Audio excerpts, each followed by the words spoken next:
Good morning, good afternoon, and good evening. Welcome to the Rough Draft Sportscast. I am your host, Damon Kennedy. If you're listening on YouTube, go ahead and hit that subscribe button and become one of the RDS gang. If you're already a subscriber, then y'all already know. So let's go ahead and get into this thing, man. We got big news coming out of the Big Ten this week.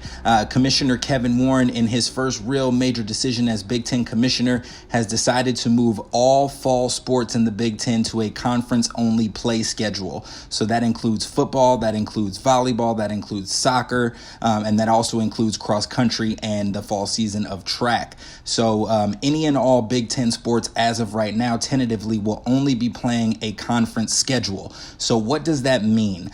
Essentially, that just means that, to me, Kevin Warren did an absolutely amazing thing. He figured out a way to jettison some of those non-conference games and to make sure that it was going to have as much control as possible for Big Ten athletes. I love the fact that the Big Ten has actually been the first one to make this move to say that they're only going to play in-conference opponents. I think it makes a ton of sense with all these schools being regionally close to each other. That's really going to knock out a lot of that cross-country travel. That's going to alleviate a lot of logistical concerns. So I am a big fan of the Big Ten moving to just conference play for this fall. Now, ultimately, what does that, going to mean for the season? Because essentially Kevin Warren is saying that they moved to this Big Ten only schedule in order to be able to facilitate any cancellations, time changes, or postponements, which once again, I am 100% okay with. I think that college football is going to need to be extremely flexible in order to make this work. Everybody wants college football to come back, but we also want these athletes to be safe,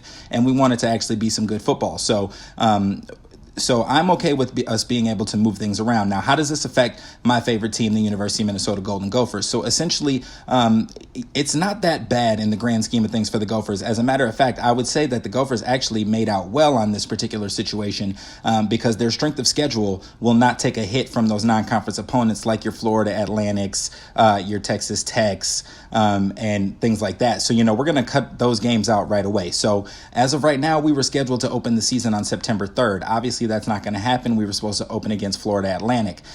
So as of right now, our first game would be tentatively September 18th versus Iowa, which is really cool because that game was actually supposed to be kind of a marquee matchup at the beginning of the season, and it was going to break up our non-conference schedule. But I love the fact that Iowa is going to be our first opponent, and I love it on a couple different bases, actually, as to why. Number one, I think Minnesota is in a unique position with the way this pandemic has shook out, especially in the Big Ten West.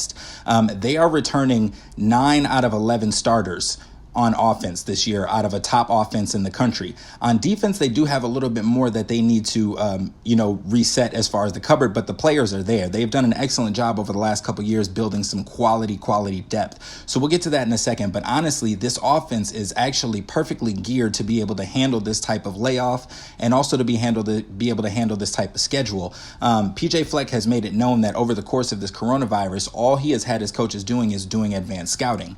So now you take out the fact that we don't have to prepare for these 4 teams that we would never see on a normal basis, and we just get are able to get right to our Big Ten opponents. I think it's a beautiful thing. I think that PJ Fleck and those Gophers are going to be ready to row the boat, when we play Iowa on September 18th. You can't say the same about Iowa. Iowa right now has kind of an untenable position right now. They just had to let go of the strength coach for some systemic racist things that he was saying, in that particular program. And you've had a whole slew of former Iowa football players coming out talking about the systemic racism that goes on in that program.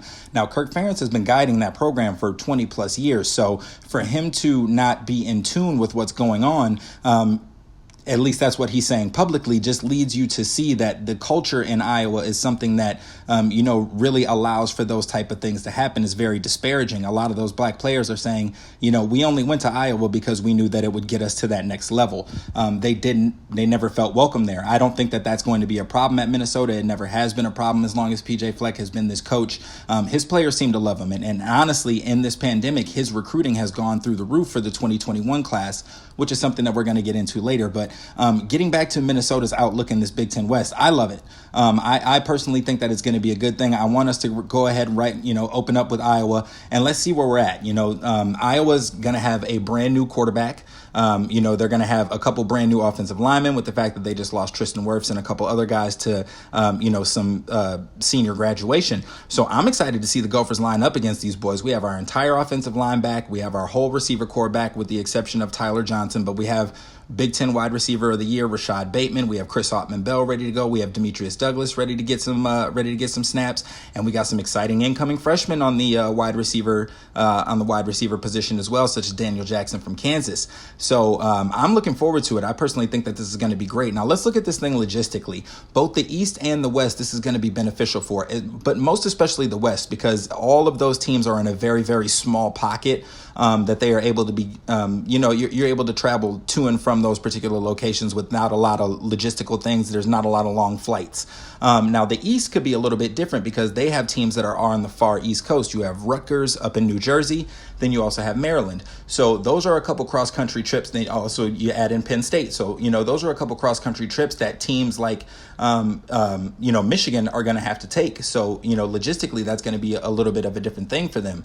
But ultimately, I think the Big Ten is, absolutely on point here with trying to figure out a way that they can keep their fall sports going while minimizing the risk. And they are also, making sure that the Big Ten network is, going to still be their main source of revenue. So these non-conference games, might not have been a big revenue source for the schools, but these conference games are going to be, the ratings are going to be through the roof for these because the Big Ten network obviously has exclusive rights with them. And then they also partner with the Fox Sports Network. Now, where I do feel bad for, I guess I can't really say I feel bad, but it's just kind of the way that things are going right now, but I don't really have an answer on it, is, these smaller schools that look forward to that payday of playing these Power 5 conferences at the beginning of the year, like your Appalachian States, your Florida Atlantics, they get a pretty sizable check from these larger universities to come up there and basically get mollywopped, at the beginning of the season. So I would be interested to see, with the fact that the Big Ten is moving to this to this conference-only schedule, are they still going to be on the hook for paying out these particular programs?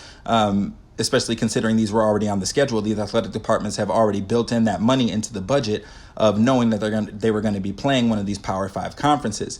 Now, really there's only about 2 big games non-conference wise in the Big Ten that we'd be missing out on. And the biggest one to me was going to be Notre Dame and Wisconsin at Lambeau Field. At the beginning of the season like that was going to be a very pivotal thing, not only for the Big Ten, but also for the Pac-12.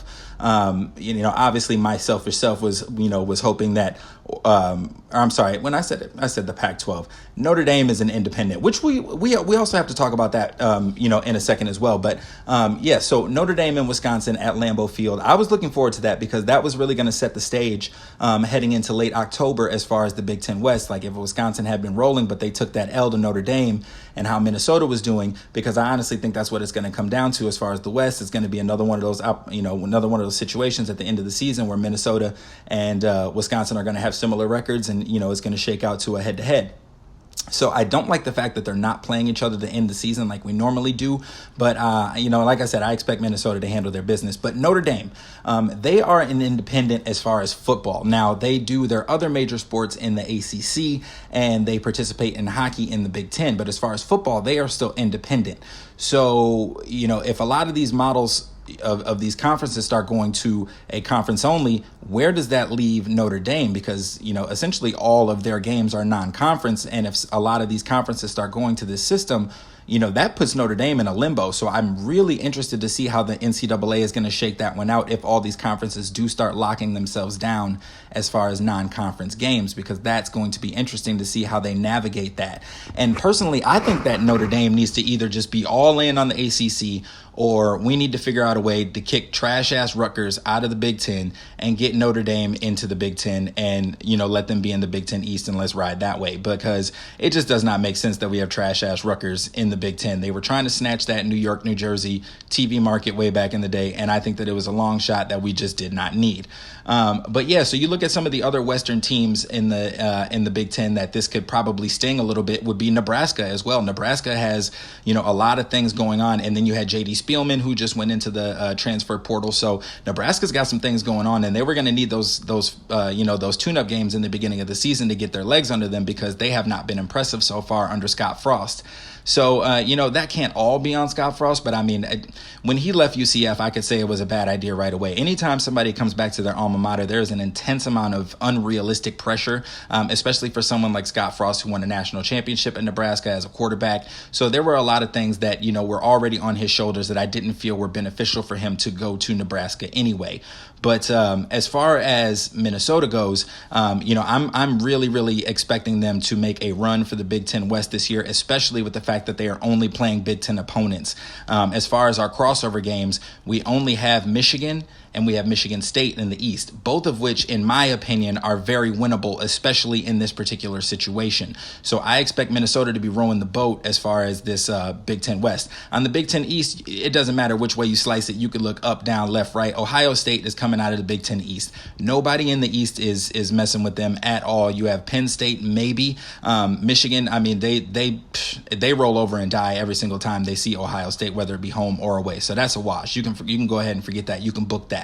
So Ohio State is coming out of the East. That is an easy one to pick. Justin Fields is going to go in the top 5 picks of the 2021 draft, no matter how this shakes out. So, Ohio State will be there in Indianapolis come Big Ten championship. So the West is where I think is going to be, excuse my pun, the most wild, because there are approximately 3 teams I would say that can make a push for the West, and that would be Iowa, that would be Wisconsin, and that would be Minnesota. So I am, very, very excited to see how this season is going to shake out. And that first game on September 18th versus Iowa is going to be very, very pivotal in the West.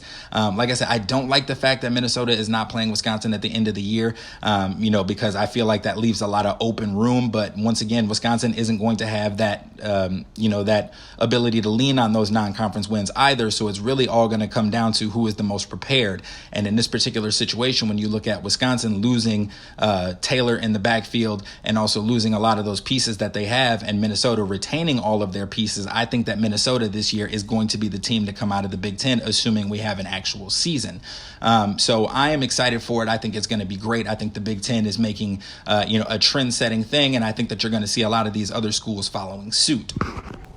So that is where we stand right now as far as the season outlook for all fall sports. As far as the Big Ten, they are going to be doing the conference play, and I am going to be keeping my ear to the street on this and, soaking up as much information as possible, because I do expect some new developments to be happening with this. Everything is not fully set in stone yet as far as dates and times, but I will definitely be keeping you guys apprised of those things. So thank you guys so much. This has been the Rough Draft Sportscast. Once again, I am your host, Damon Kennedy. I'll catch y'all in the next one. Y'all be easy.